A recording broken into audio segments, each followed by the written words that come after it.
You guys are insane. It's a 5-star. 5, 4, 3, 2, 1.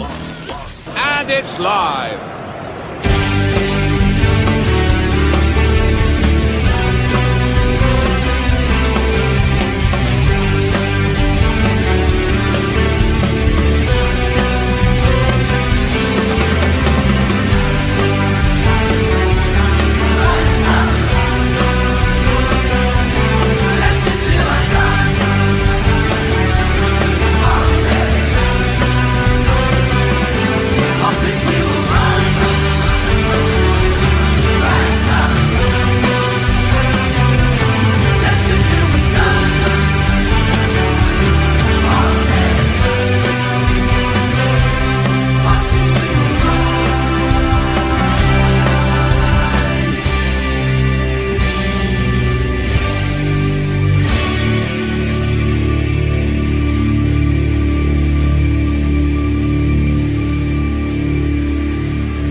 This is Leicester Till I Die TV. Watch and subscribe on YouTube and listen on your podcast platform.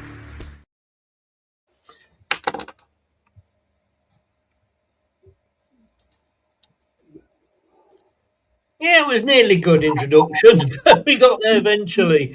Good evening, Fox's Forum 2, a new Friday night show, and, well, a bit like New York, Fox's Forum, it's so good we named it twice, and it's great to have him back.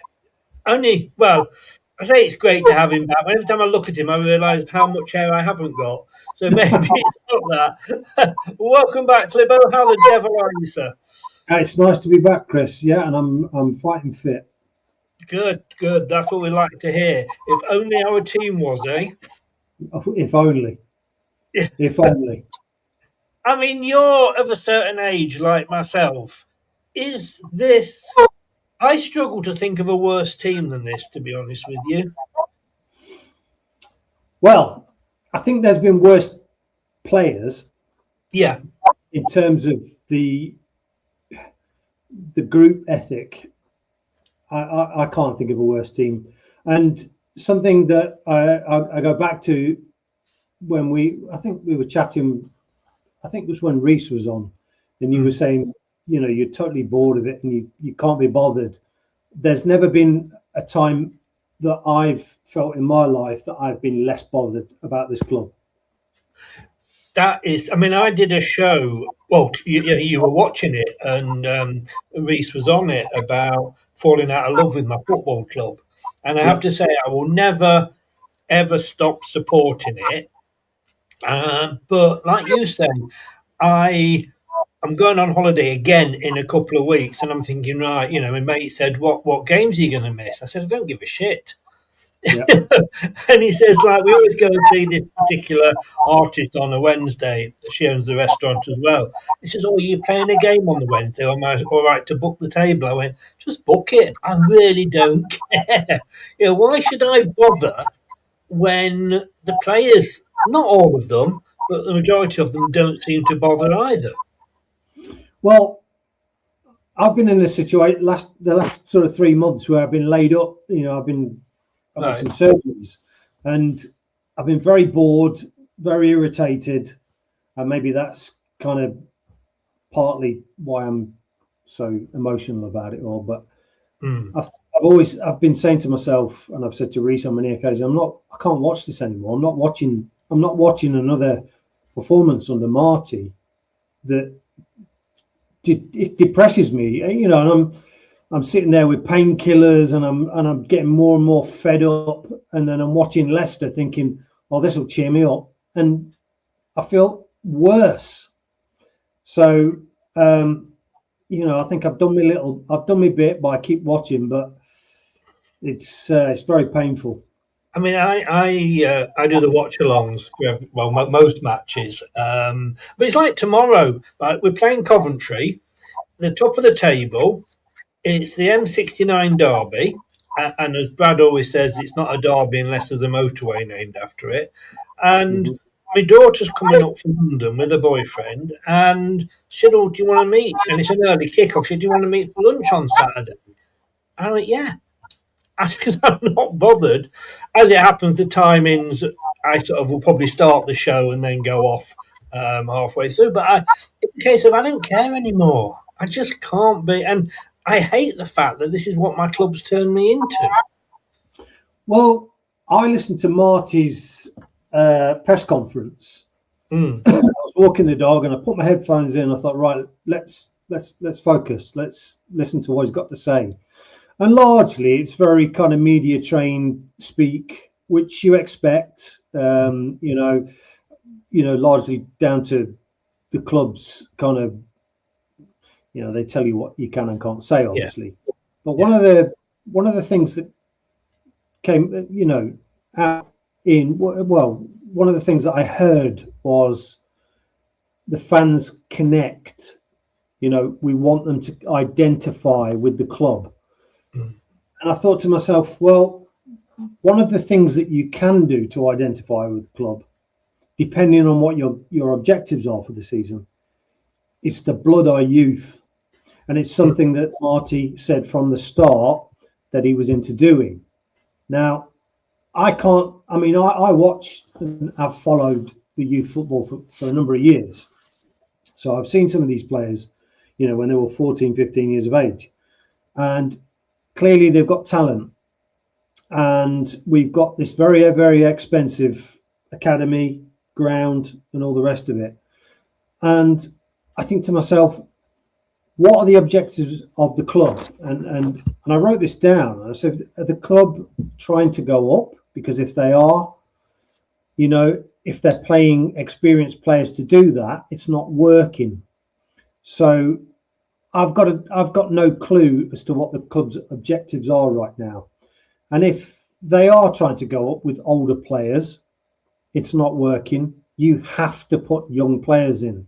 And the reason I say this is the system that he's trying to play requires energy, quick movement, fast passing, and progressive football. The likes of Ayew, yes, he has his uses from the bench. And Ricky P is finished. Ricky P is my favourite player at that club. I love the guy. I think he's been an amazing servant to the club, but he should never, ever, ever start for the club. Not while you've got youngsters chomping at the bit, and they need to start progressing because the talent's there. And I don't know why. I don't know. He's gone back on his word. He's worse than Labour. I was going to say that because when he came in, he was all like, excuse me, QPR had the youngest average team in age in the division, and I want to see the youngsters come through. I think we heard that with a bit with Ruud van Nistelrooy. We definitely heard it with Steve Cooper, who he'd managed England youth. And I'm thinking, why are they saying this? This is the perfect season. I really hope we don't go up, because if we go up, it's going to be worse than last time. It really, really is. We could probably. I disagree. I'm disagreeing with you, Chris. You're not. Oh my God! I just started to agree. don't go back to the old limo. But we'll come on to that and obviously talk about that more in a second. But I think we would struggle, or certainly not. We'd be in the relegation fight. So this is the ideal season to blood the youngsters, because we're going to get points deductions. We should stay up. But you hear some, and this is the thing. This club, I honestly think the Gestapo used to give more away than our club do. We don't know anything about what the hell is going on. Now, it took how long for Top to come out and do that interview, which was a joke, an absolute joke, because he's been interviewed by somebody from the club, whose wages he pays. The questions were probably all agreed before. What has happened since then? Absolutely nothing. We've just had one lady come in to sort of cover, because he's off playing polo. He's never at them. How many matches has he been to since that? I don't think he's been to any, to be honest with you. And I think whilst because the club don't come out and keep us informed, we make up our own stories and we say, well, this could be happening or that could be happening. But I lived in Burnley for 20 years, and I've got, Dan, who comes on the show, he's a Burnley fan. And it was not long after the start of the season, their chairman met with a select group of supporters at a function and talked to them and, and answered their questions as honest as he could. Obviously, if he couldn't say something because it was financially linked or whatever he said, I'm thinking you would never, ever get our chairman doing that. No, and I mean, to a large extent, I think there's a cultural thing there. They are very private people, and I understand that. But is it not, sorry, Clipper, just on that one, is it not a case of when in Rome? Yeah, you're not managing a Thai football team, you're managing an English football team with everything that comes out it, with all the press involvement and everything. You should have known that before you bought the fucking... If you don't want to speak to somebody, go and, buy a club in China or somewhere. Well, the key word there is compromise, because what I was going to say is we're respecting that, but they also have to respect, we're in England, and this is the way things work in England. And he's been here long enough now to realise that. I actually think that the press statement that he put out has actually done more harm than good, because it's more divisive. When you watch that, you've got fans saying, "Oh, that's really great." It's and they start to feel like, "Oh, we can be up again," and then all of a sudden, there's disgruntled fans going, "Well, he's not been to the club. He's just saying that. He's got his own press and all the rest of it," and it becomes more divisive. And you can hear it in the ground. And I think it's a shame, a real shame, because I think it's like Leicester supporters to be like this. No, it is, and he's let it go. And look, we will, we'll forever be grateful for what his family did for this club. And everybody keeps saying, well, he's coming back to the place where his dad died. Well, he should have sold the fucking club then, to put it bluntly. How many years ago, what my dad died? Other people's parents die in horrific circumstances, in road crashes and everything. And yes, it is hard, but we can't keep using that as an excuse. The FA Cup was pretty much with Vichai's, and I don't think we'd be here if where we are, if Vichai was still in charge. No, I don't either. I mean, I'm not saying I don't think we would be challenging for, let's say, Champions League every season. But I do think that we'd be challenging for European honours. And I think as a Leicester fan of many, many years, that is something that I could live with and aspire to watch the team try. If you finish 8th, that's okay. But you're challenging for 6th. You're challenging for the European places. You're challenging for a cup. And that might be the old Simod Cup, or it might be the old Worthington Cup, or whatever you want to call it these days. That excitement, it's not there at the moment, and fans can feel it. They can, and look, we know. Like I say, I'm sorry what happened to his dad, for the family. It must have been horrific. But it was years ago now. Life goes on. And yes, he then had the COVID situation, which hit him a lot worse than a lot of other owners, because of the business he was in. I know he had to sort of give time to try and sort that out. So why wasn't he giving, fortunately, John Rudkin and Susan Whelan more day-to-day power to run the bloody club?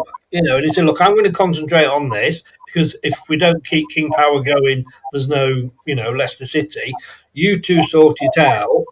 And look, I don't know what rumours you believe. The one rumour was that that John Rudkin and Susan Whelan hadn't spoke for over a year. The other one was that Top and Susan Whelan hadn't spoke for over a year. She's now gone. And again, it's all this sort of, we don't know what's going on. So this must be happening, or this must be happening.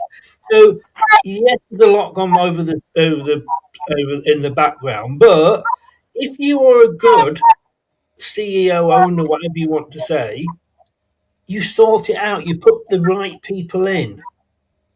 There's only him that likes John Rudkin. Yes, yeah, and I can understand why, but it's like, I think what's happened at Leicester, when the good times were good, everybody's happy. But it's like being in a top band, isn't it? Inevitably, they're going to split up because there's a power struggle. And that's what's happened. That's what's happened at Leicester. And I think it's a real shame, because I think the wrong people have been moved about into the wrong positions. Well, again, look, this is like, does Top really know what he's doing? I thought Top was the oldest son. In fact, he's the youngest. So why he got to run King Power, I don't know. But, you look at that speech he did. Now, he came out and said, we're going to get a technical director in. So you would think, and I'm going to sort of, Rudkin's going to move upstairs and maybe not have the day-to-day running, etc. Now, surely as a football club, you would want that technical director in before the January transfer window starts, because this January transfer window, which we're halfway through now and nobody's come in, this could decide the rest of our season for us. Because if we do get something like a 12-point deduction, we are in the shit at the bottom of the table. So get somebody in ready for the January transfer window. Oh no, we don't know what's going on. I keep coming back to that. But anybody worth their salt would have had a technical director in by the 31st of December, ready for the January transfer window. Or am I being unfair there? No, not at all. I think, you've only got to look back at other clubs. There's plenty of examples where what we seem to do is we seem to be reactive as a club. Yeah. And I think there's many examples of that. And this, for me, is one of the prime examples. And it's a really important one at this stage because of the Marty situation, primarily.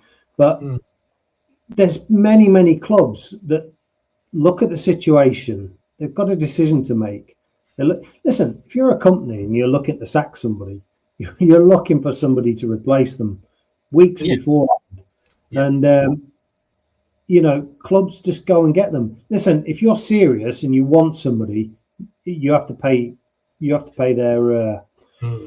You have to pay the fee to get them, don't you? And it just seems to me, and I have heard rumours from various sources that Top doesn't want to put any more money into the club. Now, how true that is, I don't know, and don't sort of quote me. But if that is true, that's really worrying because, with a potential 9-point deduction coming up and a team full of players that, sort of the senior pros, that don't really seem to be wanting to put in them shifts to get us out of this situation. It's a bloody worry. And to go down into League One would be a catastrophe for this club. We wouldn't come back as quick as we did last time.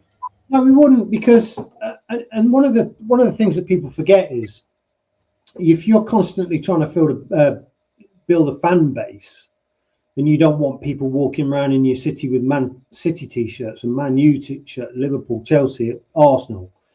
You have to get the youth when they're young and sort of indoctrinate them, if that's the word you want to use. Now, it's very difficult to do that when you're in a really, really piss poor league like League One. This league this year has been the worst I've seen it for many, many years, and. I'm sure some people will disagree, but I think it's absolutely... We're going to agree on that one. I think it's awful this time. Terrible quality. But, you're not going to get that. You're not going to get the 6, 7, 8, 9, 10-year-olds that are idolizing, you know, your Muzzy Izzets, your Lemons, you know, it's not going to happen. They're going to automatically go for, you know, the Mo Salahs and yes. I mean, you know, real dent in the club. Well, yeah, because they're on telly more, aren't they? Oh, well, you know, the glamour club. But I want to go back to what you said actually about Top not wanting to put any more money in. I mean, the topic that we were going to cover, but we moved on from that because it was Friday night, 9 o'clock. I think we'd have been falling asleep talking about it. But that's sort of the loan situation with this Australian bank that we've secured some more loans, or we've covered some loans we've already had with parachute payment money. And if he doesn't want to put any more money into it, it's quite telling because we're not actually owned by King Power anymore. We are actually owned by Top's and his family. Now, if you know, I mean, look, he's worth a few bob. To be honest with you, but no, he can't pay what a huge company like King Power could, can he? And I think it was Brad who sort of said it was interesting that his mother's taking him out the hot seat, possibly at King Power, and they put somebody else in the hot seat. Is she thinking about doing that at Leicester City? Well, who knows? But I mean, whilst we're in this league, he's still one of the very, you know, rich people, and he's got enough money if he wants to support the club financially. The problem you've got is all these legalities, and let's be honest, we've all speculated, but none of us actually know how this bloody thing works because it's so fraught with you know, policies and things that we don't know about, and we can only speculate on. You know, part of me thinks, you know, he probably wants to say, here's 20 million quid, go and build a championship side. But he can't, so his hands are tied. And I think it's probably going to be... That's his family's fault that we're in that position. When we got promoted under Pearson, we actually got fined that year for PSR, but we paid a fine and got out of it. So, you know, everything's under his family's watch. So we have to, you know, take that into account. And, you know, look, I've just written down here, so I'm going to ask you this. And sometimes I get shot down when I say this, but was winning the Premier League like putting an albatross around her neck? Because, you know, that gave us this feeling, and we've got some very entitled fans now that think that we should be back and doing what we did then. We won the trophy. There was obviously different reasons behind why we did. And we sat at the dock table, we enjoyed the food, and we wanted to go out, and we started shopping at Waitrose. If we'd have gone out after winning the Premier League and bought Jamie Vardy for £1 million for Fleetwood Town, the fans would have gone absolutely they'd have gone mad. But we went and bought 30 million on Slimani, and we were blind those bigger players. But that's kind of what led into. We tried to keep up. We tried to do what Leeds did. We tried to keep up there, and we couldn't. And that's why we're sort of financially in the position we are now.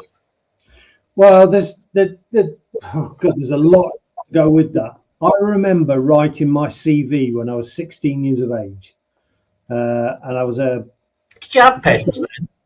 Oh, yeah, I did. Yeah, I had a feather. There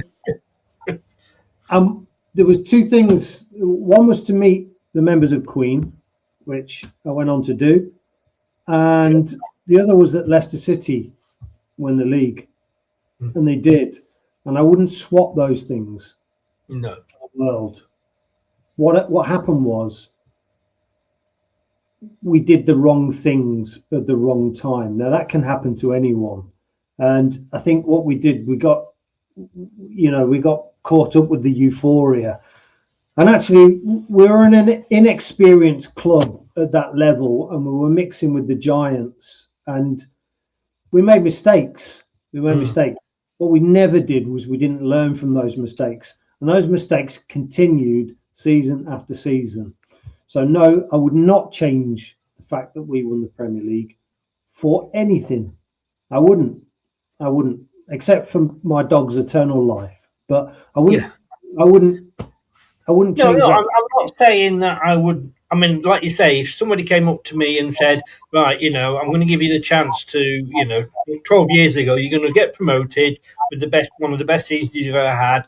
You're going to do the great escape. You're then going to go on and win the Premier League, Europe, Champions League, quarterfinals, European semi-finals, win the FA Cup, and then at the end of it, you'll get relegated.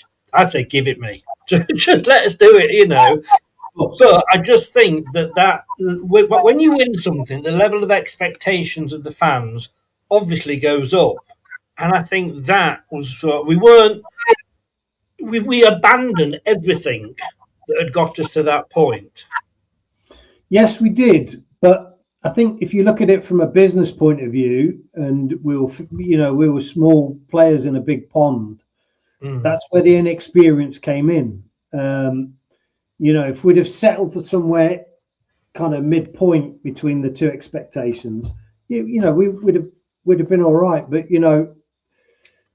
I think the first season after we didn't learn from it.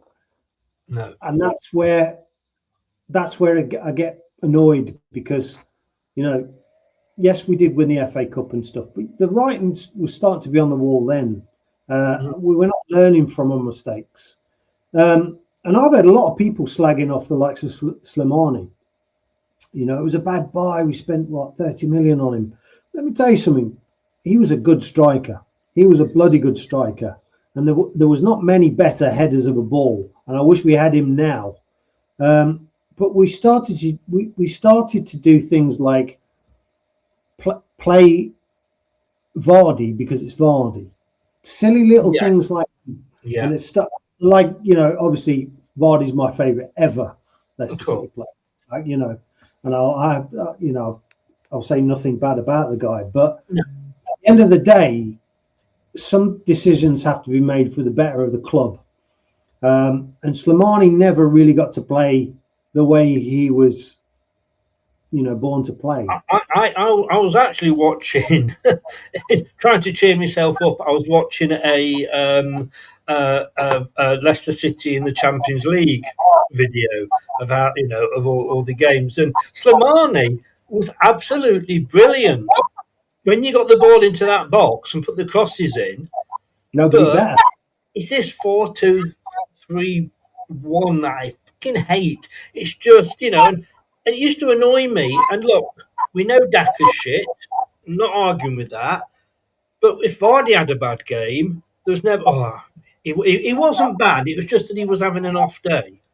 No, he was fucking bad. We have to accept that, no matter who it is. But I'm just looking here, right? Claudio Ranieri won the title with us. Mark O'Brien's come out and said yes, he lost the dressing room and he went. Then it was Craig Shakespeare, then Claude Pro, then Brendan Rodgers, then David Smith, then Enzo Maresca, then Steve Cooper, then Ruud van Nistelrooy, then Marty Cifuentes. So in the 10 years since we won it, we've had 1, 2, 3, 4, 5, 6, 7, 9 managers. That's almost a manager a year. And we take the piss out of Watford. Yeah, I think what's happened there is the club's insistence in playing in, the way that Leicester City want to play is still, it's light years away now. And I think we're still doing it to an extent. We're trying to play an attractive style of football. Now, the way I feel about, a lot of people are going to disagree with me, and I'm happy to take all the flack for it. But if you take, for instance, the way that Top wants to play the game, he's talking about top 6 Premier League, if you ask me. Now, if you look at the Premier League in general and the Championship, you have to get out of the Championship, you have to build a team that plays Championship football to get out of the Championship into the Premier League. And then what you have to do is invest into a Premier League style team that scraps to stay up for a couple of seasons and build it that way until you can sort of transition into the team you want. And that's where I think we're making a massive mistake. Now, I've never understood this Marty system. I've never understood why he plays it, because to me, we don't have the players that play it, and it's going to cost us a lot of money to play it. Now, what's the point of persisting with this system?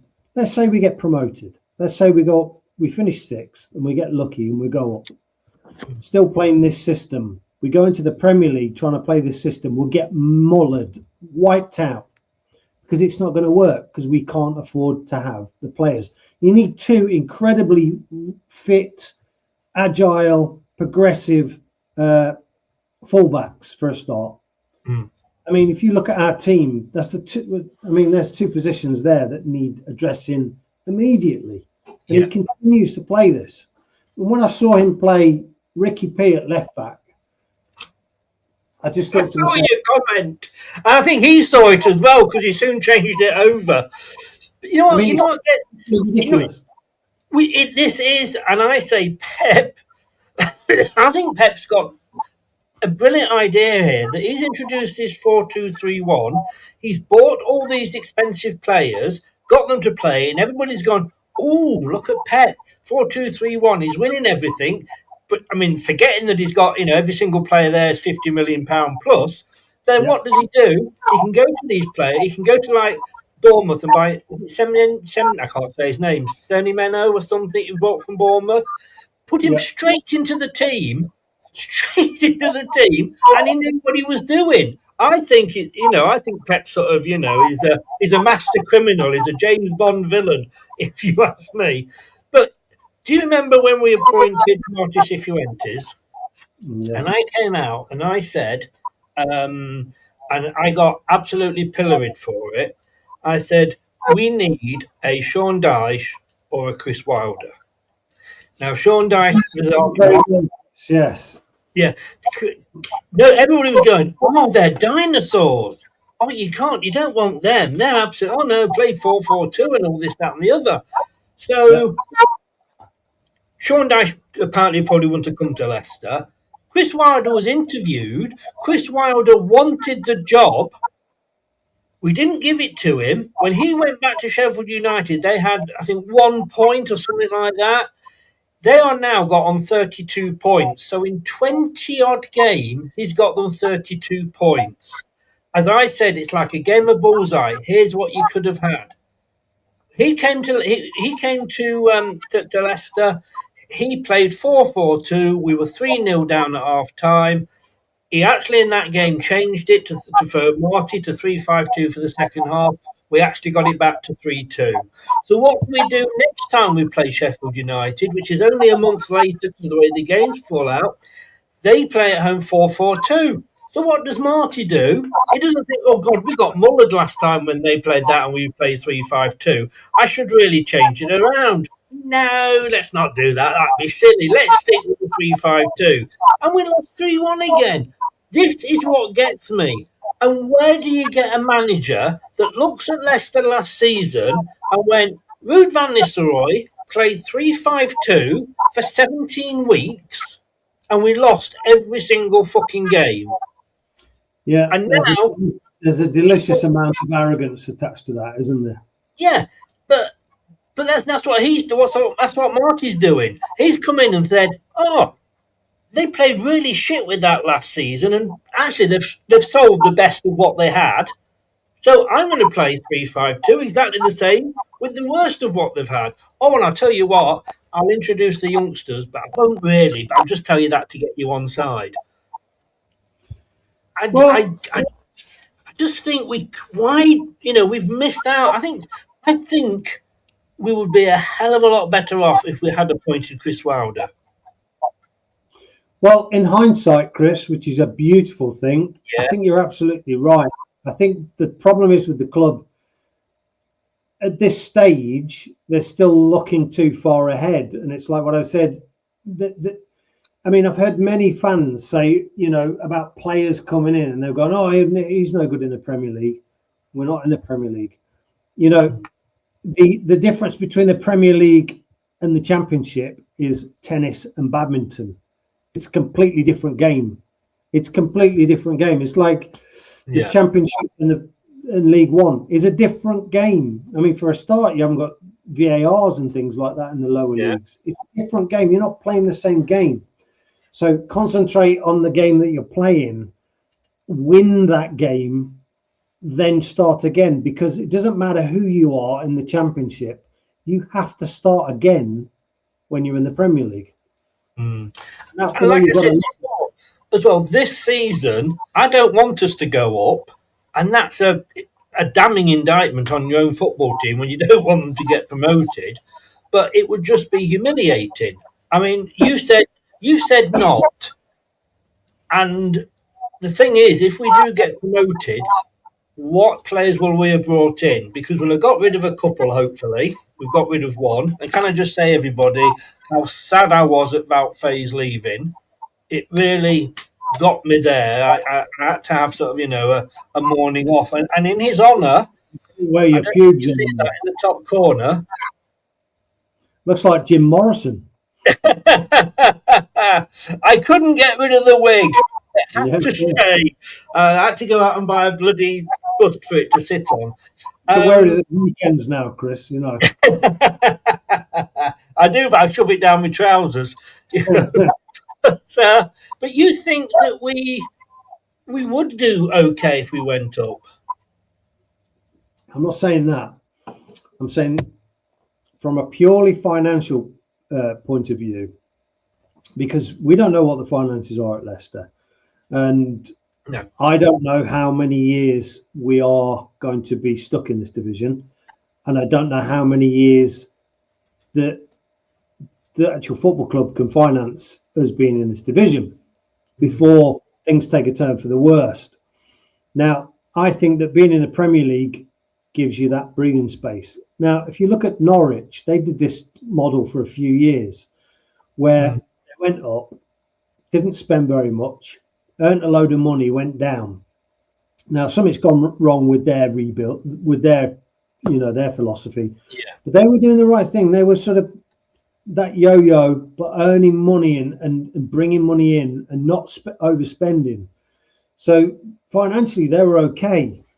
Now, from my worrying point of view, is that I don't think if we don't go up this season, we won't go up next season. And this goes on to the youth thing. If we're trying to get promoted this season because, we're playing the more senior players and they're not doing it, then you have to play the youth, because they're going to be our lifeblood next season when we're in this league fighting. Now, if we don't go up this season and we don't go up next season, the chances get slimmer and slimmer and slimmer. Now, for me, if you've blooded some good youth, not all the youth are going to turn out to be good enough, but I think the likes of Page will be. Monga, he's not been great, but he will be. Still, for me, he's a number 10. And you bring these in youth, use them as substitutes, get them game time, because next season you play these players and then you put some little bits of quality around them and the odd older head. But to be playing lots of older heads, it's a young man's game now. It doesn't matter what division you're in. It's a young man's game, and the energy levels are not there. That's what's pissing fans off. I'm going to move on in a second because I've just got some information on the PSR. Before I get on to that, and before then we've gone on to speak to the youngsters, Marty Cifuentes, right man for us? No. I think he's I don't think he'll be sacked before the end of the season, because we've already got a manager's payoff in this financial period. We couldn't sack Rude until this period started. So, we're not going to sack another one because we couldn't afford to sack two last season. So we've got him until the end of the season. is it fair on him? Because let's be honest with you, he's inherited. I mean, if you put a team sheet up and it had 11 shit emojis on it, that would be Leicester City. So he's come in. It's not his style of It's not his players. He can't really he can only rely on free signings or loan players. But then I look at Chris Wilder at Sheffield United. When he came back for the third time, the guy that had left before him, and I forget his name now, had changed the system of play, so they were playing a different style, had sold a lot of players that Chris Wilder was used to using. He came in, he said, right, what's the best way that you play? And he got the best out of the team that wasn't his team. So why isn't Marty doing that? Chris, you in your work life have been a manager, correct? Yes, indeed. So what you do is you go into a job, you assess the situation, and you go, right, how do I get the best out of this team before you start hiring and firing? Yeah. That is the first thing you need to do in any situation. Why should it be different in a football team? No, that's a very, very, very good point. He's not getting the best out of them. No, he hasn't. But the point you're making there, and I'm taking from that, is that this first half of the season, he's looked at what he's got and what they can do.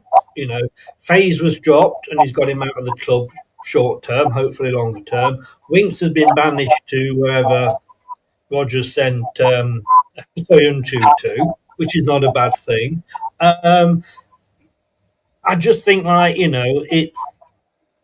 he could do better, but I think he'll still be with us at the end of the season. All right, let me put this to you, Chris. You are Marty Cifuentes. You turn up to the interview. What is the remit that you've been given for the season? I would, if look, well, we don't know because we don't know what John Rudkin will have done that. For me, I would have expected to have been to stabilise the team,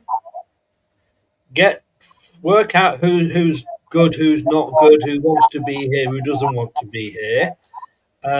Whether we're paying them a lot of money or not, if they don't want to be here and they're not playing, go and sit them in the reserves or wherever.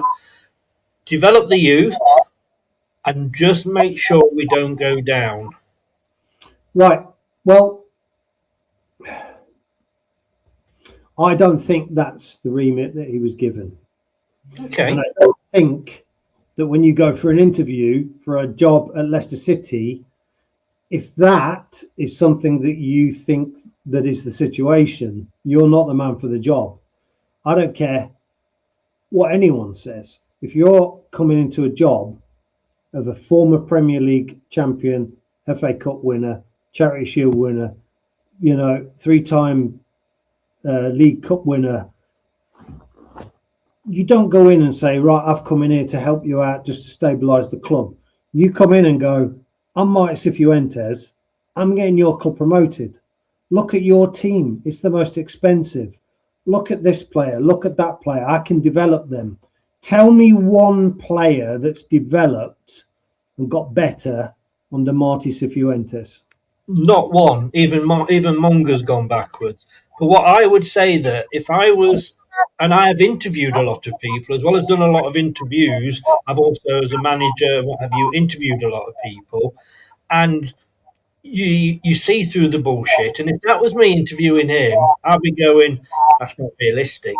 That ain't going to happen. You're not the man for the job because your head's thinking we're going to be up there when really we're going to be down here. I would not have given him the job if he'd come in and he was saying that.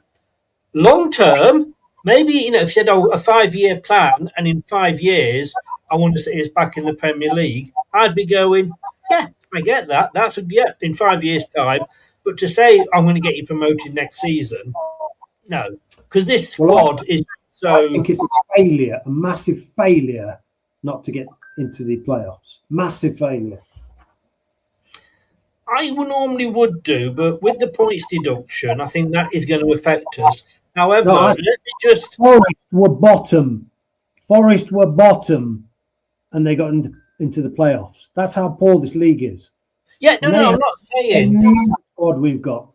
I'm not saying that that we couldn't do it, but it would just be like Leicester to do it and then get promoted, and we get embarrassed again. Financially, it would be good for us, but which is what this team's about. Yes, it is. I agree, and it shouldn't. I mean, it's got to be to a point. I accept that, but football. I mean, I love watching. It's on ITV4. It's the big match revisited. And the other day I was watching. I think it was Middlesbrough versus Chelsea when Chelsea were in the second division. They were kicking the shit out of each other, and they were playing on the pitch was that muddy. I was expecting two women to come out in bikinis and start mud wrestling. I mean, it was, but that was football, not this Nancy Pancy thing they play today, where if you fart and you go past the play, you get sent off. But it is about money. I agree. And that's another worry about that, but that's for another show about how long that will go on for. But I just think we have to be. We're not going to get. We've got to look at it and say, like, are there three worse clubs than us in this league? Yes, there are. Currently, yes. Was there three worse clubs than us in the Premier League? No, and that's why we went down.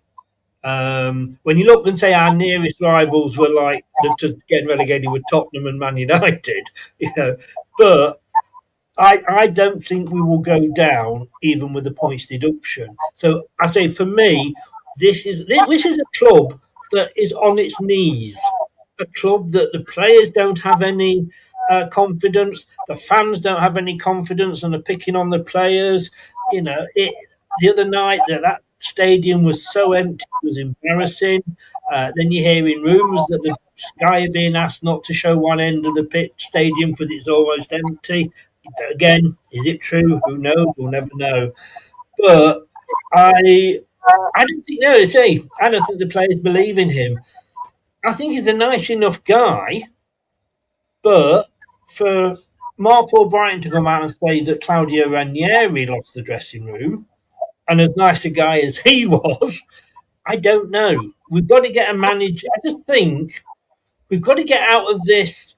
We've got to play 4-2-3-1. No, we don't. We haven't got the players to do it. An awful system if you have average players. Yeah. Yes, it looks is. Great if you're Man City. Yes. No. Definitely. I just want to bring this up. Aspire to it, if you ask me. Sorry, say that again, mate. Sorry. It's not realistic to aspire to it because you play well. You could do like 110 points playing this system, get promoted, try and play it in the Premier League, add a few bits of quality, and still get absolutely thrashed playing that system because you're not Man City. And look at Burnley. Lost to 4 games, was it last season? Unbelievable. Scored plenty of goals, hardly conceded any. They're going to come straight back down again. I said it's badminton tennis. The two leagues are so. Exactly right. I'm going to try and get this up. I don't know. Bear with. Oh, that's not right. Bear with me because StreamYard's decided to be an arsehole. Oh, no, you're going totally. Right, let me. Here we go. He says, I've lost. There we go. This is it. Right. I know you can't really see that, but this has just come out today. And I say Stefan Borson, who is one of the top guys when it comes to football finances, he drops Leicester points deduction update after PSR deadline passes. I'm going to get rid of the shit because, as you know, in all these articles, that you have 2 pages of shit for you to read just until you get to the actual point of the story. Oh, yeah. So let me get down.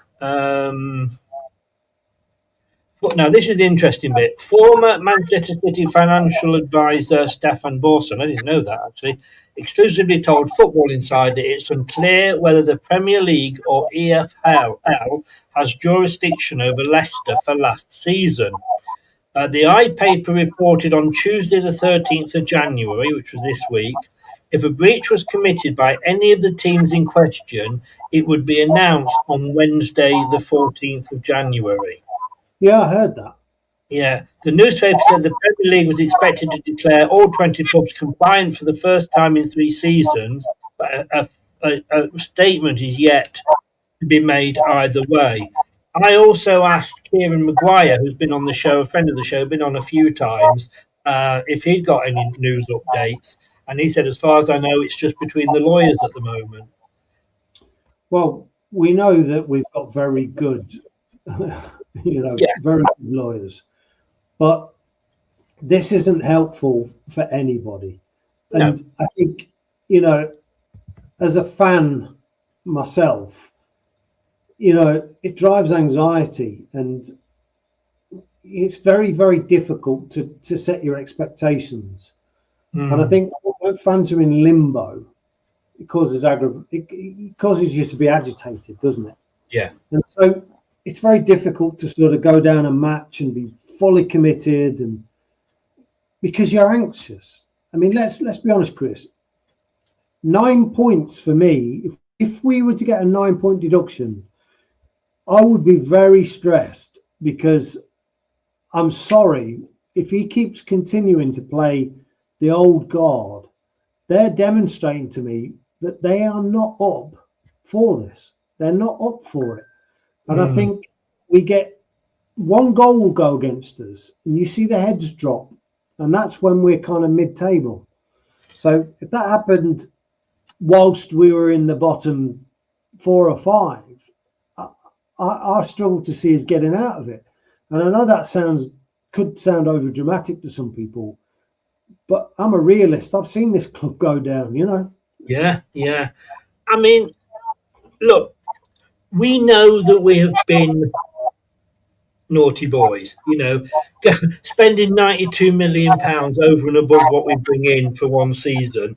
We've been very naughty, but it's every year. So if we don't get fined this year, does that mean again next year it's going to come back yet again? And I mean, it's just I get fed up with starting every season where we will get a points deduction. What will happen? I just want to start and have a normal season. So in a way, I'm almost like, and if we're going to get a points deduction, don't put it off, because if next season we're suddenly fighting to go up and we've got a decent squad, and then take points off us, no, do it this season when it doesn't fucking. I mean, Sheffield Wednesday fans are saying, oh yeah, you want to give us more points deductions? Give it to us this season, because it doesn't fucking matter. We're going down anyway. Yeah. See, I think that would be shit for them to go down. What they are, minus God knows how many. Yeah. And there's talk that they're going to get deducted again next season. I mean, at some point, I grew up with Sheffield Wednesday as a massive club. They were a big club. Yeah. So, I'm not a Sheffield Wednesday fan. I know a lot of Sheffield Wednesday fans, and generally speaking, they're cool people. But it's hard to see. I mean, look at that ground. Look at the shithole that it's become.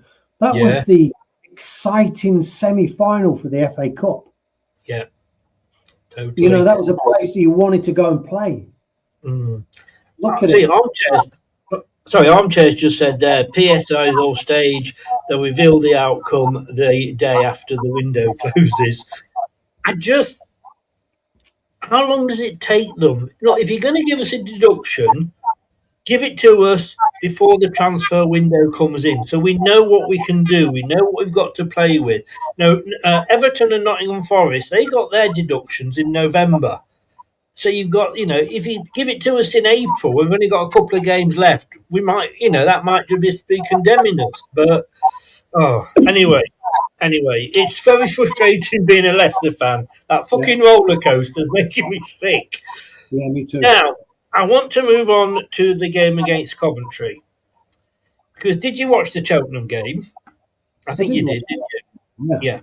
Yeah, you were in the chat. Look, I know it was only Cheltenham, but it was a potential banana skin. Mm-hmm. And what Enzo had done when Enzo was here, he got all the players playing the same formation or whatever age group they were in. And when you look at that game, look, Crystal Palace and Boreham Wood or whatever it was. I mean, fair play to the team. Was it Boreham Wood whoever beat Palace? I can't remember now. No, I can't remember, but fair play to them. We avoided the banana skin. Yes, if we'd have won 5 or 6, 7-0, we'd have still only been through to the next round. It wouldn't have made any difference. But what I saw, it made 8 changes. There were a lot of youngsters in that team. And you know what? I think that's the best game I've seen for actual passing this season. Because normally our normal first teamers can't pass wind, let alone the ball from one player to another. And it suddenly looked like these players realised, we're playing in that colour shirt. I better pass it to them.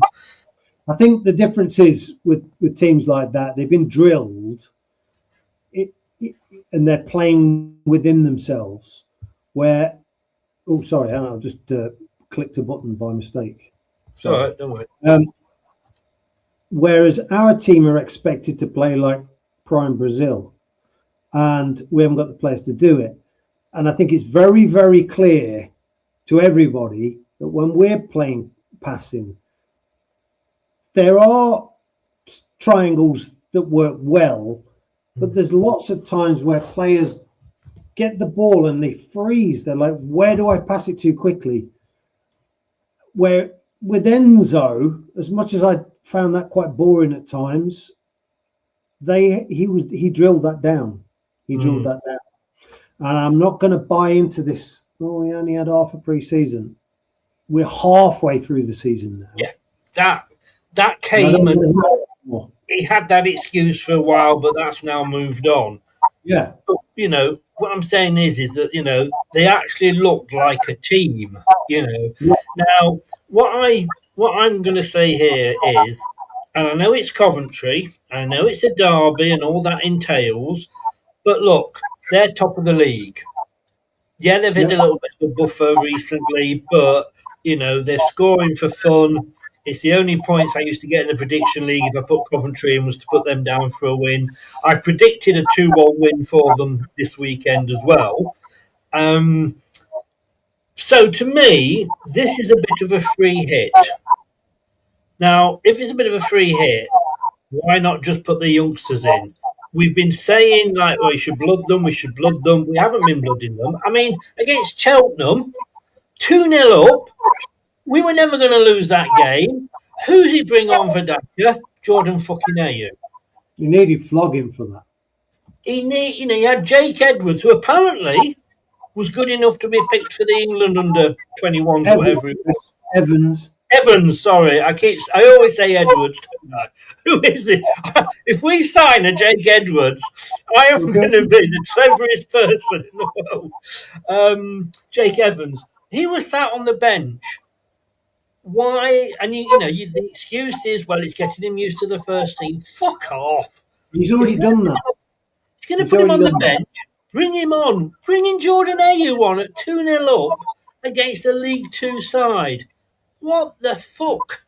So is this not? The way I see it is like the difference between the football we watched and the football now is that the academies are developing players a lot quicker and they're a lot more ready earlier on. Like I said, it's a younger man's game. He's already been with the first team squad. He's experienced it. Now, something that you say quite often, which always makes me laugh, and, there's a slight sort of tongue-in-cheek element to it, but there's also a slight element of truth, is the Wayne Rooney reference. Yeah. And it's so true. It's so true. Leicester are shit for it. Yeah. And just to anybody that's watching, what I've always said was, if Wayne Rooney was playing for the first team in the Premier League and scoring goals at 16, okay, back then you left school at 16. Now you've got 18. But what I said was that if Wayne Rooney had been playing for Leicester, he still wouldn't have broken into the first team now. No. But I mean, so that's the way I'm looking at it, because I'm thinking right, we're probably not going to get any points now anyway. They are probably going to beat us. why not start with the youngsters and give them a bit of, or at least, if not, starting with some and then maybe bringing on others later on, because we're going to lose the game anyway, aren't we? No, I don't think so. Our backers, You don't think so? backers beat them. If he does the right things, this Coventry team are not all that. We proved that when we played them last time. Now, they're going through what every team at the top, it happens to them. They go through crappy periods. Yeah. This is a great time for us to play them. What I said on the chat the other day is that I think when you had the very, very nice gentleman, Coventry fan, I forget his name. Yeah. Very humble guy. He was very, very nice. Jay was called. Yeah. Yeah. If you're watching, hi, mate. I think that this team needs to go at that team and continue to press with pace. Now, you're going to have mistakes from the younger players, but if you attack at pace, it frightens people. It's pace is a killer. It is, and the best form of defence is attack. Yeah, and we need it against this team because they're confident. Yeah. They can score goals. So we've got to go with the same mindset. Well, we'll score more. The Kevin Keegan approach, I guess. But I just don't think that the players we've got, when you're looking at either start with Ayu Daka up front, I don't think either of them are going to score goals. Look, I'm going to bring up here the team that I think you should start with tomorrow. Okay. And you can pull it to bits, which is fine because it's all about. We won't, to be honest. But this is what I think you should go with. So here we go. Now I've gone for Beckham. I've gone for the 4-2-3-1. I hate the system, but I know that's what he's going to start with because he always plays 4-2-3-1. So it's never going to be a case that he's going to bring anybody in. But I've started now. I know I said about playing the youth. My first player is Bekovic in goal. I just think Stolarczyk is not as good as we all think he is. I disagree, but if you want to discuss that, I will. If not, and you want to move on, I'm quite happy. No. We can discuss it. I have to think that we let the wrong goalkeeper go in the summer by letting Everson go. Maybe we should have kept hold of him. No, I don't think so. I think Everson. I think he's a very good shot stopper. And something that was said on your channel the other day was that that's what's expected of every keeper. Well, every keeper isn't a good shot stopper. So it's just part of their game. Some are very good at it. Some are good at closing angles. Some are good at catching. Some are good at punching. So I don't think that is a prerequisite for, well, it should be, but it's not for every goalkeeper. So I think Everson, he wasn't the best with his feet. Now, we know and we agree on this, that if you're a keeper, keep the ball out of the fucking net. That's your main objective. I don't like this pissing about at the back keeper thing because they're not footballers, they're goalkeepers.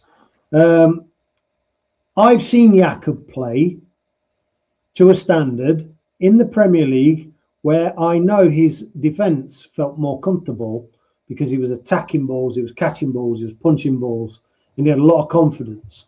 What has happened? What's the common denominator here? Because Jakob has that ability. He's not showing it all of a sudden, and week in and week out, he's getting worse and worse and worse. And we're berating the guy, and I feel a little bit sorry for him. Not too much because he's paid a handsome salary. Yeah, ransom. But I think what's happening is the players don't know what they're supposed to be doing, and the confidence is going and draining from them. We hailed Monga as the next freaking Ronaldo, Messi. Look at him this season. He looks a shadow of the player. Yeah. They all do. The thing is, they all do. There's something going wrong. And if you don't play to your players' strengths, they look confused and their confidence drains. But I think with Jakob, And look, he's probably being asked to play out. I hate playing out from the fucking back. You know, me too. it doesn't draw this thing that, well, it draws the opposition onto you, and then you can get it over. No, but they know what you're doing because they're doing it as well in most cases. You know, put it up the field. If it goes out of play, fine, it's a throw into the opposition in their own half. If we lose it, it's in their half, so we can get back. But Jakob is really, really bad. The number of times he plays it to a player that is being marked, you don't do that. You don't do, he plays it to Skip, or it was to Winks when he was being played, and he'd got a guy behind him. And I'm thinking, like, what? And what is this with goalkeepers where the defender comes across, takes the goal kick to the goalkeeper, who then passes it back to the fucking defender? So I'm sorry, I would give Jakob a bit of a break, and I wasn't impressed when we signed Bekovic, but I think he's done really, really well. I think for me, if they improved Jakob's long kicking, so be a bit more accurate with the passing. But Schmeichel wasn't very good at long kicking, was he? He was shit at it, but I mean, I picked this team on the current form. Yep. Okay. Now, the back four, I've dropped Ricardo because I think this is the one thing we actually agree on here. And Ricardo as a right back should never see. He's gone. If our captain can't play 2 games in a week, and I accept why they're doing that because, he's just going to get injured again, then why is he captain? For fuck's sake, don't put Hamza Chowdhury in the right back position because he's fucking shit at it. So I would put Aluko, who looked okay in that position. United would disagree. You're going to disagree again? I think Sheffield United would disagree. Yes, they would. They would. And then he may get, Hamza Chowdhury may go. I've spoken to Sheffield United fan who wants him back. So, fair enough. Why are people saying he's shit at Leicester? What's going on? You have to look at these things. You do. What we're doing is we're labelling players shit that are not shit. Well, they're shit for us, and that's the problem. Now, that's probably a training cum management problem. But yeah, I just don't. Who would you sooner see at right back, Aluko or Chowdhury or Ricardo? I think the future is Aluko, and so therefore I agree with your pick. So we're agreeing with 1 out of 2 so far. Now the 2 centre backs, Vestergaard's coming back. He is back, but again, we know what Vestergaard's strengths and weaknesses are. His weaknesses is his football, but I think these 2 are the answer going forward, and they just need to give. They're getting better each week they're playing. Ben Nelson's come back in and looks assured. I hope Coley doesn't go in the summer. There's rumours about him going back to Italy. But for me, those are the 2 that you have going forward, and you stick with them. Would you have those 2 as your 2 centre backs going forward? I think one of the most important partnerships on the field are your centre backs, and a centre back partnership has to grow, evolve, understand, and it has to have an element of pace to it, as well as tough, rugged. And I think these pair have the potential for that to happen, and it does happen. Largely there are times where there's a little bit of misunderstanding. They're going to make mistakes, but they have to be the partnership going forward. I agree. Look, Vestergaard on the bench. Look, this is his standard. This is his level, if you like, for Yanni Vestergaard. And we know what he brings. He can pass the ball from one end of the pitch to the other and land it on a 50p piece. He can just stick his foot out at the right time and stop an attack going, into the box. but we know he can't. Don't play a high line with him, because he can't run back. But now, look, Luke Thomas. What can I say about Luke Thomas? Who else have we got? If I'm playing a Luco at right back, I'm not going to play Ricardo at left back. Somebody's just said there he has got the long throw. I think it's when he's fit, it's him or Christensen, and I don't think Christensen's any better than him. So for me, I think we just have to go with Luke Thomas. I think Luke Thomas is another player that's been used as a scapegoat. Yeah. Now he has positional faults, but I think he's another victim of the system. He's an old throwback left back. He's got a great delivery. We've seen that through his foot and his throw. Now, there's been many teams in this league with those two quality, with a player with those two qualities that have got promoted using those qualities. And we're not using, it's another player, we're not utilising his skills. I feel sorry for him because he's largely unprotected down that left-hand side. Yeah, I agree. And that has to play into it. And we all go, oh, look, do you see what Mavididi did? Yeah, but do you see what he didn't do? The amount of times I've seen that lazy shit strolling back and leaving Luke completely exposed.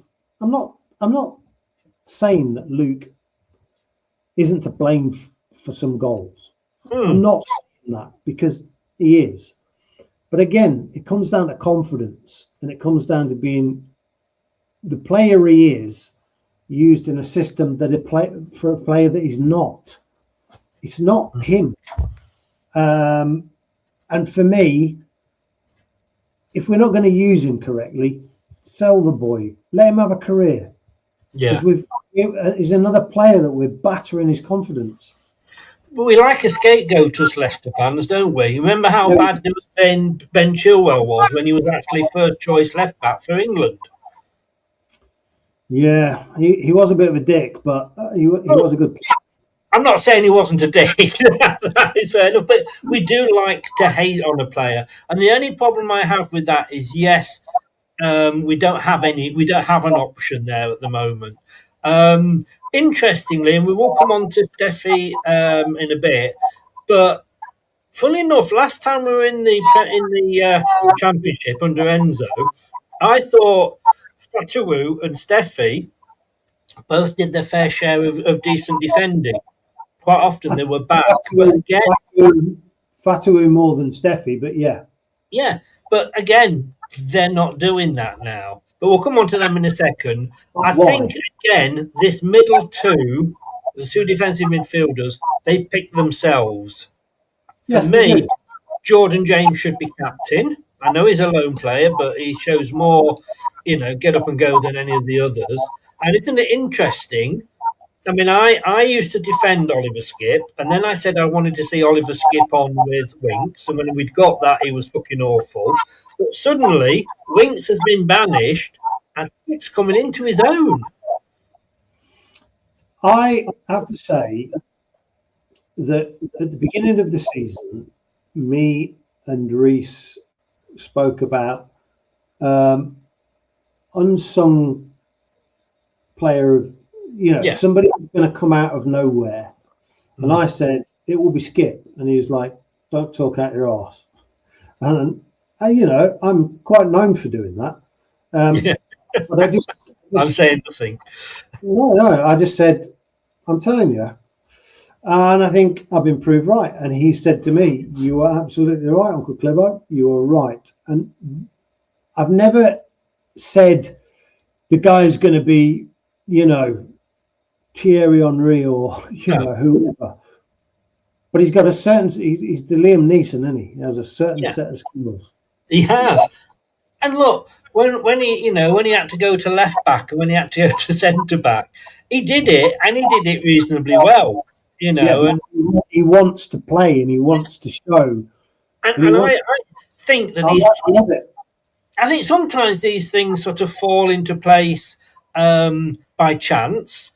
and you could argue that this partnership has. But I always said, Oliver Skip, give him a chance, give him a run in the team, because you can't, say how good a player is on one game. Otherwise, we still have Tete playing for us. But, Oliver Skip, I think he's been getting man of the match, sometimes from the fans. So, yeah, I think those two pick themselves. What annoys me is that the amount of time as fans we watched him alongside Winks, and we were all going, this is clearly not working. Yeah, well, what's he doing, Marty? And then he picked them again. And that, I'm not a football manager. I've played football at a reasonable level. So I'm like a layman. But I can see it. You can see it. Half of Leicester can see it. Yeah. And yet Marty can't see it. I don't get it. Now, and the other half of Leicester don't follow football, so But advisors agreed with us again there, about him. Yeah, exactly. If we can see these things, then why can't the manager? And look, we had a manager in Rude that tried the same thing over and over again. It's a sign of insanity, hoping for a different outcome. It didn't happen. Now, in the next, obviously the three then behind the striker. I was tempted to put Bobby De Cova-Reid in that number 10 position. So let's talk about the number 10 position first of all. I've been saying for ages, in a way, Monga's kind of wasted on the wing. Yes. Stick him in that number 10 role and just say to him... Position, by the way. Sorry? His preferred position, by the way. Yeah. Just go into the number 10 role and cause havoc. Yeah. Because we'll get so many penalties because he'll be brought down, because he's going to be more likely to be in the box from that position. He's going to take two defenders on him, and that will leave, space for Fatawu and Mavididi to go into. He should be number 10. And I know we've got Ramsey, but Ramsey's out injured for God knows how long. I know we've got Ayew, but he's coming again. He's coming to the end.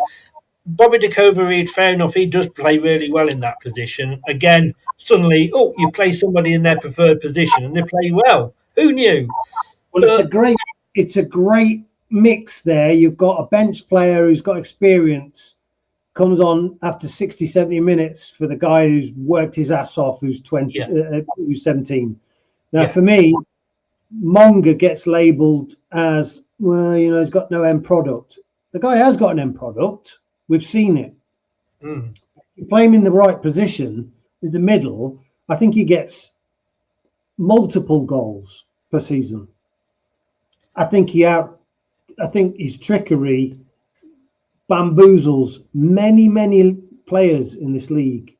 Yeah. And he gets 5 to 10 goals. I genuinely believe it.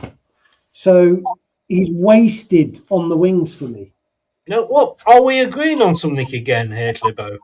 It looks like it. My nose is going. It means I'm going to have an argument there. I know. We're going to have to stop this. We really are. So I Monga in that position for me every day. Now I had Silko Thomas, I had Louis Page, but look, these are players we can bring on. They should be in the squad, but we will bring them on. For me, the reason I've gone for Fatawu and Mavididi, because I think if we drop them two, Coventry will be there. Yes. I think they've got their problems on the wings as well, in the fact that they haven't really got any wingers, because they've only got two, and I think they're both injured. And I think you start with those two and then see how you get on, and then maybe, Silko Thomas can come on. But for me, look, Fatawu, if somebody came in and said, here's 40 million, I'd probably say, yes, please, I'd take it. Yeah, absolutely. But, look, he has 10 shots, 6 of them go into the row Z, 3 of them the goalkeeper saves, and 1 he scores a worldie. And it's that worldie that you've got to probably keep him in for. But he also occupies 2 defenders. As does Stepney. Here's my thoughts. You put Monga in that 10, it stops people doubling up on these wingers. More frightened of what's going on down the middle of the pitch. And, Yeah. and let's be honest, if he's given that 10 role, it's a free role for him. It allows Mavadidi and Fatua to be a little bit more direct. Yes. No. I would agree, and I think we only get What did you say, Chris? What was that again? We agree. God, that hurts. I'm gonna have to go and wash my mouth out at the end of the show. But then up front, look, if we did this, then obviously the thing is to probably say, let's have Dakova Reed up front. But look, let's give this guy. He's got 15 goals this season at the under 21, 18, whatever it is he plays level. Why not give him a chance? He knows where the goal is. He knows what to do with the fucking ball. Hell of a lot more than Daka. He's chosen for England. He goes off for the World Cup. Marty, get your fucking cock out of Daka's arse and put Jake Evans and give him a chance. If it doesn't work, it doesn't work. But we won't know, will we? I can just say allegedly to that, by the way. Sorry. You see, here's where I disagree with you. Hey, that to come. I would play Daka for 60 minutes, and I would say to him, run these fuckers ragged, exhaust yourself till you're sick. Then I would put Jake Evans on, and then he'll do the same. So you've got 90 minutes of youth and speed and attack-minded players. But the thing is, Daka on his day can come up with the goods. But again, we're not feeding the guy. It's one day a year, though. That's the problem. His day is one day a year. You could have fucking Ian Rush, prime Ian Rush, playing up for Leicester. He's getting no chances. No, exactly. And look, again, I'm gonna half agree with you here, because I agree what you're saying. Jake Evans comes off maybe after 60, 70 minutes when their defence is knackered, because that's to me, a good front four that's going to tire the defence out. Then you bring Daka on when he's gone, when the defence is knackered, and he's got that speed, because that's what he's got. Yeah. So, I mean, all right. Look, that's the lineup he's going to go with. So you'd have Stolarczyk in goal. I would to protect him. No, that's fine. If that's what I'm saying. It's all about opinion. So Stolarczyk in goal. The back four, you'd pretty much go with that. Yes, I would. The two defensive midfielders, you go with that. Absolutely, I would. I think we agreed on the three behind the striker as well. Absolutely, yeah. And then just so actually, and then you'd have Daka up front. So we've actually only agreed at either end of the pitch, the bit in the middle, the engine, we've agreed on. Yeah, completely. But I think most Leicester fans would probably agree with that as well. Well, here's an interesting thing, because I hate this. I hope you're okay for time, by the way, because it's... Yeah. I don't like this formation, but if we're going to stick with this formation, that's who I'd want to see in it. Now, I'm not saying 4-4-2 would probably work, but we know we can play 3-5-2, and he's tried that a few times. So, I think we'll probably agree more on this one. What I then did was I picked my team that I would have if I was playing 3-5-2. Okay. So, let me just get this up on here where I can see it. Now, I'm going to say, and we'll go through it like we just have done, I'm going to say I'm going to keep Berkovic in goal. Okay. But I've got a back three of Yannick in the middle and Coley and Nelson either side of him. And just let Yannick almost do a sweeper role, if you like.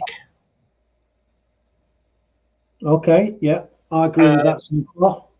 Yeah, because we don't send him upfield. Don't send him to defend on the halfway line. Nelson and Nicola can do that, and he's just, I have to say, in that sweeper role, I think he would be perfect. Then the 5 across the middle, I've gone for on the right. I'm sorry, but I've gone for Ricardo. Now let me explain why. Explain why on here, because in this one I've dropped Fatawu, because I think in a way he needs to be taken out of the limelight and be told, look, you're not necessarily going to be on the starting lineup every week. I think it's harder to replace him in the previous thing, but in this, I think what Ricardo fails now in sort of the right back position, I think in that right midfield, he can still cause problems and get some good crosses in. On the other side, I've stuck with Steffi Mavididi, and I've got Jordan and Skip in there as well. But in that central role, I've put Bobby Reid, because I think he could be like that midfield general. He's got the experience, knows what he's doing. And then I've gone 2 up top, which again I say will never ever happen. But I've actually put Jake Evans, and I did have Daka on there, but again I'm thinking about bringing him on when the opposition's knackered. I've put Evans up front with Louis Page, Bodie just behind him. So again, that is way left field. So what do you think about that? Pull that one to bits, please. Again, the keeper, I'm kind of 49-51. I'm not like, as we call it, a Brexit. You're doing a Brexit. Defence, completely agree with that. I think it allows Vestergaard to not worry too much about pace. Ricardo, I wouldn't have anywhere near the first team in any position. I knew that one was going to be a problem with you. I mean, again, he's my favourite player at the club. I've loved the guy since day one, but he's just not good enough. No. He's not good enough for the Championship. And I'm sorry to say that, and I'm going to piss a lot of people off, but he's not a Championship quality player anymore. I think now he is. Look, he's got 5 months of his contract, 6 months of his contract left. He's probably going to retire at the end of this season, I would imagine.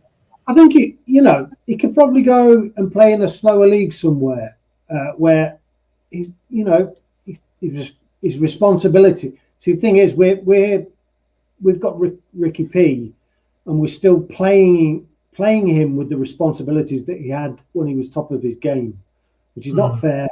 He's injury prone, and therefore he should only at best be on the bench. I'd rather have a number of players there. I would have his name's just gone out of my head. Silko Thomas. Silko. I'd have Silko there, and I'd have Hamza there over him. Hamza on the wing. Listen, I went and saw the Fiorentina game, and I'm telling you now, and viewers, you can disagree with me all you like, but I saw a progressive football team that day. I saw a very fit football team that day. All right, Fiorentina are doing shit, but they're a big team. And we harassed them. And one of the reasons that we were doing so well, particularly on the right-hand side, was Hamza.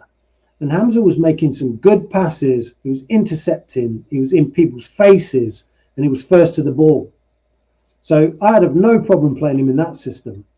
I will agree with you. I like Hamza, and Hamza nearly got into that Bobby Reid position because that's his natural position, is a defensive midfielder. As a youth, he always played right back. Yeah, he was. I know.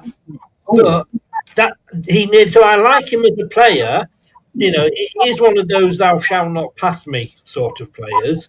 Every Championship team needs. Yeah, but I just couldn't put him in. But no, okay, but fine. So we were, Ricardo, I get, yeah. The rest I agree with. other than Louis Page, I would put Daka in because Daka is better in a 2. And I'd like to see what he could do in a 2. Again, he was nearly there. He was in, and I took him out at the end for I'd done it all, and I thought, do I bring him on afterwards, sort of thing. Fucking hell, mate, we're gonna have to stop bloody agreeing. I thought you're gonna absolutely rip that to pieces. You see what this fucking club's done to us.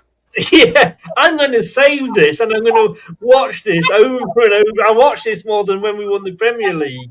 Probably I'm just softening in my old age, Chris. That's what it is. Look, what formation? I mean, look, you got 2 there. What formation would you want? I mean, that's the formation I would want the club to play. What formation would you want the club to play? Either that or 4-4-2. Anything but the shitty system that they're playing now. Yeah. I mean, 4-4-2. Look, I love a 4-4-2. I think it's very underrated these days, but like everything else. Coming back, I'm telling you. Well, look, you say Sheffield United. There's a few clubs that are playing it. I think I'd like to see what players coming in January. I mean, what would you? Obviously, you're going to go for Solarczyk in goal. Would you? So on that back 4, would you add a Luco or would you and drop? Well, I tell you what, we'll do that on another show. We'll We'll say because 4-4-2s are very difficult these days because of to include somebody you want to, then you've got to leave. So it is a harder one to actually fill. But no, I'm impressed that we agreed so much. And guys, can I just say tomorrow from 11:30, we'll be doing the watch along, and it will be a live kickoff from 12:30. But we're here from 11:30. I won't be here for the whole game because my daughter is coming up from London with her partner. And to be totally honest with you, I'd sooner spend time with them than watching Leicester at the moment. I can say that kind of sums up. Clibbo, thank you so much. It's been great having you back. Pleasure. So I'm going to go up now and catch up with the last bit of the traitors that I didn't see. To be on here at 9. If I'd known, I'd have put this for 9:30. That's fine. Listen, I've really enjoyed it, and I look forward to it. Same time next Friday, if that's the way it goes.